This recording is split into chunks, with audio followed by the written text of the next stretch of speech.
Mas outro assunto, senhor presidente, que eu quero divulgar é mais um caso de transfobia que aconteceu aqui no nosso estado. Porque na última terça-feira, né, dia 12, uma mulher trans, Akna Frank, né, foi refazer o seu cadastro único no CAS, lá na unidade do Rosa Elze, em São Cristóvão, e sofreu uma situação de crime transfóbico muito, infelizmente, que ainda acontece em certas repartições do Estado pela falta de capacitação, né, dos profissionais.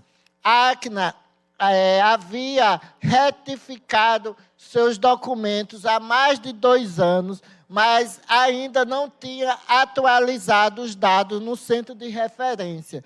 E, ao chegar no local, ela foi reiteradamente tratada no masculino, mesmo, né, com a observação dela, trazendo e afirmando a sua identidade de gênero, que era feminino, que era mulher trans.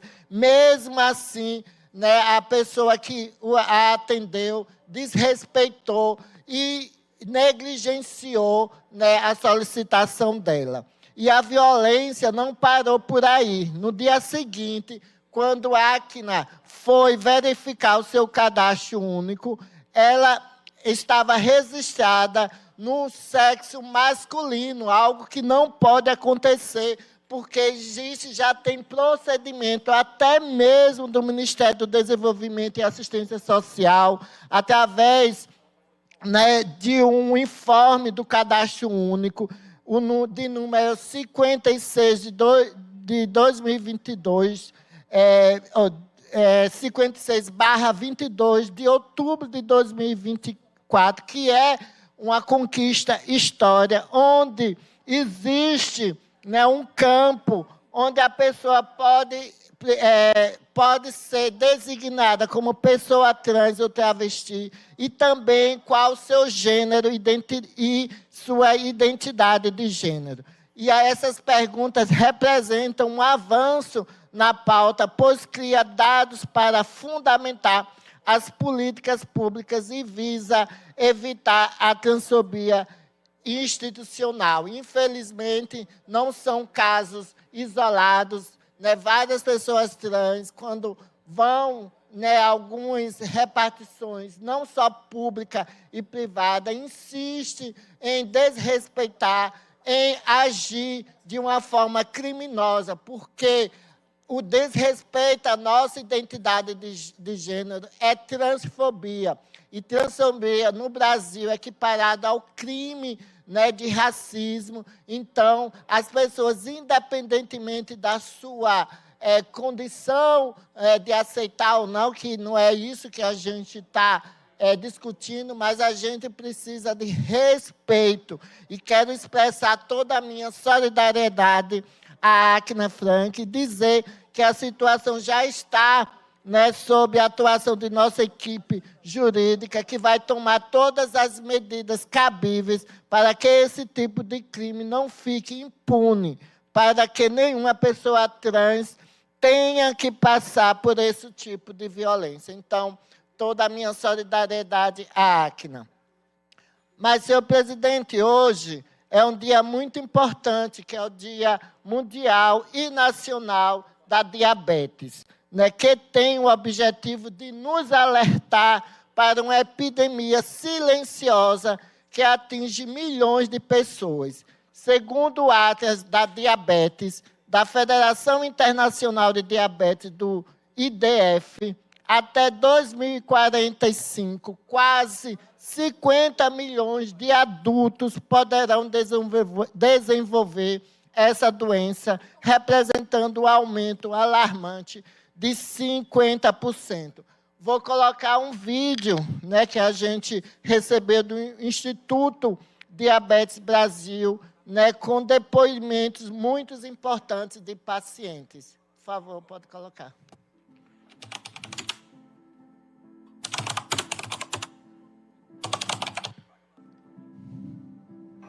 Os últimos dados mostram que uma criança a cada 9 morrem por falta de diagnóstico. Nós não somos tanto cada 300 pessoas, uma tem diabetes tipo 1. Eu acho que o medo de todo pai e mãe que tem um filho com diabetes tipo 1 é perder o filho. E muitos não sabem realmente o que é diabetes tipo 1. A gente é muito impulsivo. Tem um certo preconceito, que as pessoas não sabem a causa. Somos julgados, as pessoas acham que é porque a criança come doce demais. Diabetes tipo 1 não pode esperar. Conscientizar é salvar vidas. Infelizmente, eu perdi a minha filha através de uma hipoglicemia severa. Levou numa consulta de rotina, e nessa consulta de rotina, o meu objetivo era só pegar uma lista de medicamentos para levar para o exterior e saímos de lá com diagnóstico tipo 1. Pessoas com diabetes tipo 1 precisam tomar insulina todos os dias. Imagine uma criança, cheia de vida, brincando com seus amigos. De repente, sua energia começa a diminuir. Um dia normal se torna um turbilhão de visitas ao hospital. A diabetes tipo 1 não tem a ver com comer muito açúcar.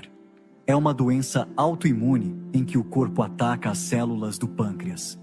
Nós temos diversos projetos de leis em pauta que precisam ser aprovados e executados imediatamente para a garantia da saúde e qualidade de vida dessa população. Não pode esperar. Conscientizar, salvar vidas.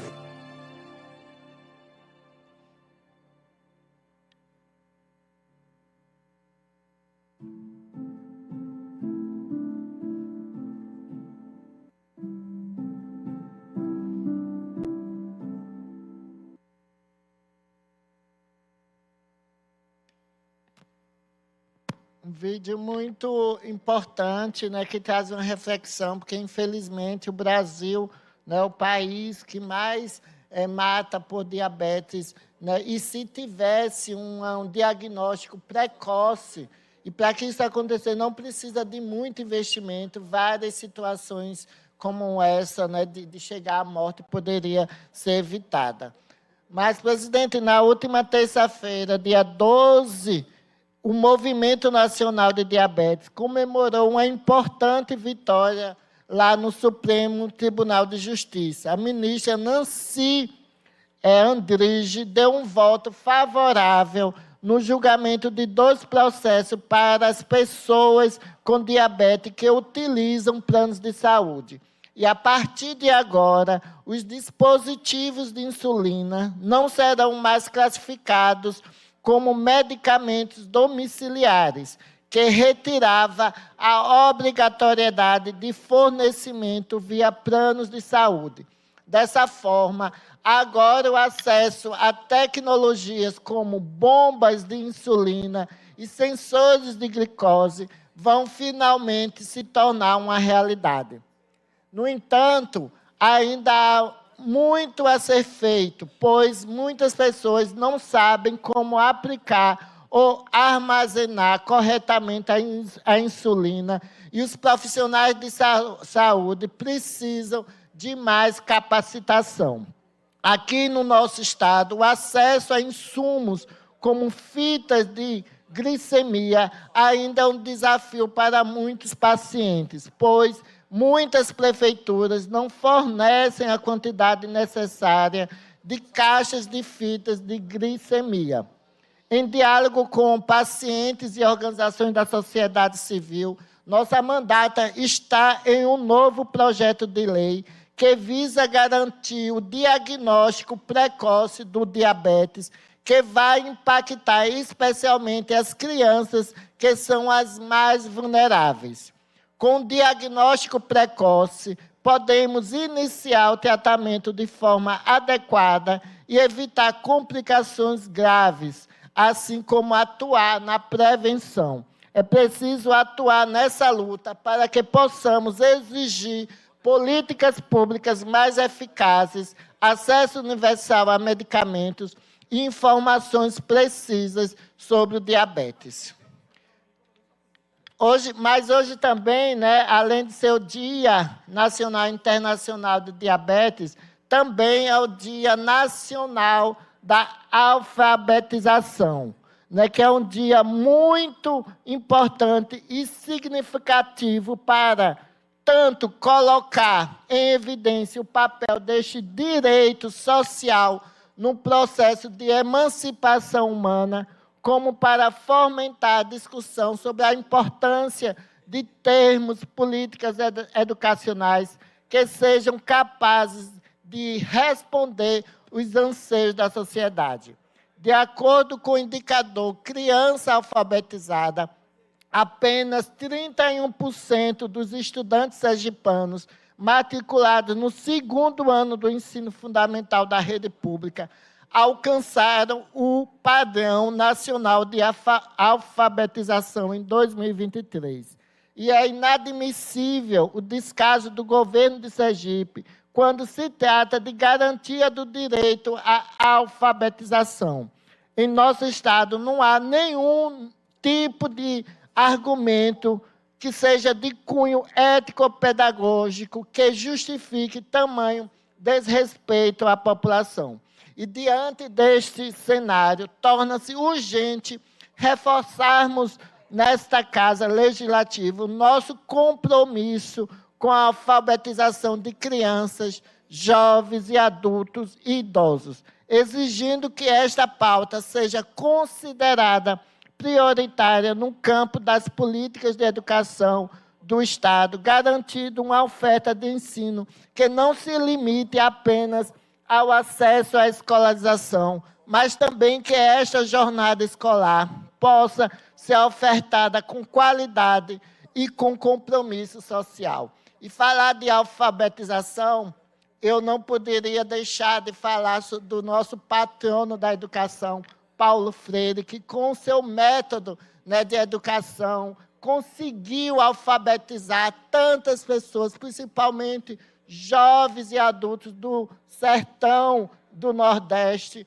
com o seu método, né, onde traz as questões sociais para dentro da sala de aula, que a sala de aula não seja somente um local de recepcionar informações, mas que os alunos, as questões sociais que envolvam o dia a dia, que envolvam a cultura, que envolvam a sua identidade, possam estar dentro das grades curriculares e, assim, contribuir para esse processo de alfabetização, mas uma alfabetização com despertar de consciência, uma alfabetização, uma educação que seja libertadora, emancipadora, que desperte o senso crítico das pessoas. Somente assim a gente poderá ter uma sociedade, pessoas conscientes dos seus direitos e também conscientes da importância do seu papel transformador na sociedade,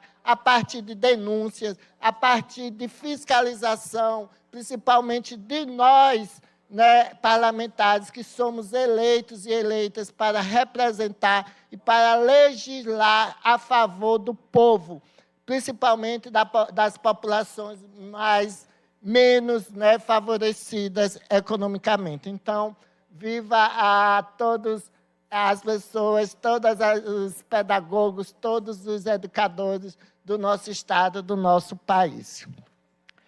Senhor presidente, outro assunto que eu vou retornar aqui é porque eu ainda acabei recebendo mais denúncia sobre a questão de falta de água lá na cidade de Péria Mole.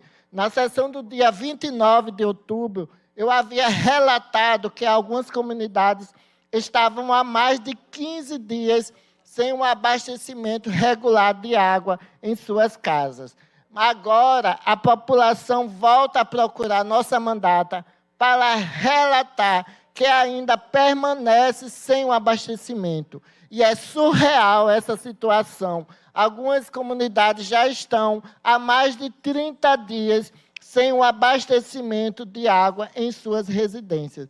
Eu tinha comentado sobre isso, né, que era 15 dias, mas foi de algumas mensagens que eu recebi. Mas assim que eu fiz a denúncia aqui e que nós publicamos em nossas redes sociais, eu recebi uma chuva de mensagens, né, falando que tinha comunidade que estavam há mais de mês, né, sem ter o acesso à água potável. E isso é um total descaso, uma falta de respeito à dignidade humana dessas famílias que têm o seu direito negado. Nosso departamento jurídico está acionando os órgãos competentes em busca de respostas e soluções para essa situação, já que o governo do Estado pouco se importa com as famílias de uma cidade inteira, como também, infelizmente, acontece com outros municípios. E é inadmissível, principalmente, usar essa questão para querer justificar a privatização da DESE, que a gente sabe que, principalmente em lugares de difícil acesso, essa situação não será resolvida porque precisa de investimento. E, infelizmente, grandes empresas só estão mais preocupadas com o lucro do que o bem, né, da nossa população.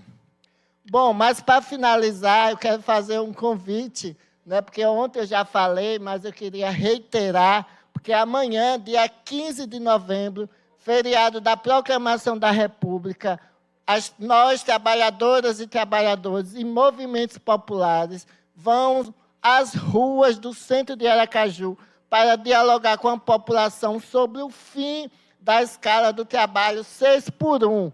A concentração do ato será às 9 horas na Praça Fausto Cardoso, ali em frente ao Palácio Olímpio Campos, e sairá encaminhada pelo centro, finalizando lá no terminal do centro.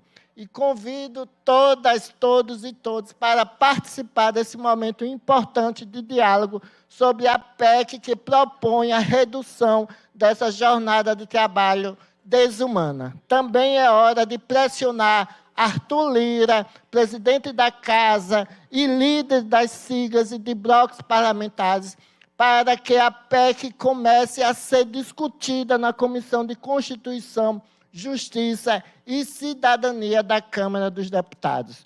E com a força da mobilização, o governo pode e deveria encampar essa batalha. Para isso é importante manter a pressão nas redes sociais. E uma reflexão muito importante, né? A PEC, conseguimos, presidente, com a grande mobilização da classe trabalhadora, da sociedade, até fazer, né, que bolsonaristas que atacam principalmente parlamentares do PSOL, que atacam principalmente a nossa deputada babadeira Érica Hilton, que foi escolhida a melhor deputada lá na Câmara dos Deputados, eles tiveram de admitir a importância desse debate e que isso revela o quanto, né, é importante a gente trazer as questões da classe trabalhadora e aqui discutir de forma séria, sem polarizar o discurso, porque isso tem a ver em defesa, né, das famílias, em defesa da vida, em defesa de melhores condições, né, de trabalho e também de dignidade para essa população. E com a força da mobilização, né, e da população, das redes sociais, isso está contribuindo para que a gente possa refletir sobre algo tão importante que, infelizmente, foi desmontado com a reforma trabalhista dos últimos tempos. Por fim, senhor presidente, eu quero também convidar que no próximo domingo, dia 17/11, às 16h30, lá no Parque da Sementeira, vai acontecer o espetáculo do Grupo Teatral Emboaça, de Mulambo e Filó. Vai ser uma apresentação artística lá no Parque da Sementeira. É muito importante a gente valorizar, né, essas atrações artísticas e culturais do nosso Estado. Então, quem não tiver nenhuma programação também para o domingo, será no Parque da Sementeira, uma atividade muito importante, porque o teatro também é uma forma de refletir sobre as questões da nossa sociedade. É isso, senhor presidente. Muito obrigada. Até a próxima semana. Desejar um bom final de semana para todas, todos e todas. E terminei em cima. Obrigado. Pontual. Com a palavra, o deputado Cristiano Cavalcante.